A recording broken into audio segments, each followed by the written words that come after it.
Ассалаумағалейкум, құрметті ағайын. Кім домбыраны оңай әдіспен үйренгісі келіп жүр? Міне, алдарыңызда мен қазақпын әні домбыраны өте бір тиімді әрі оңай әдіспен үйренуге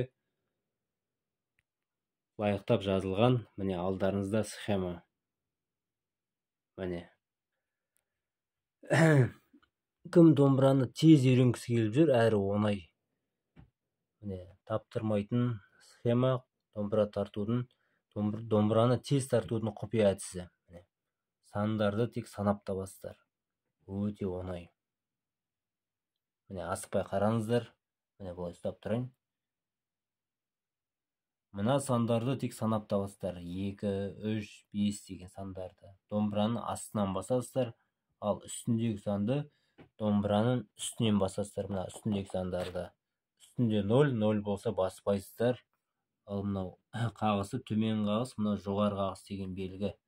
Жел, дей, буындары міне жазылып тұр барлығы. Өте бір оңай әрі ыңғайлы әдіс. Ал достар, үйреніп алыңыздар. Сәттілік.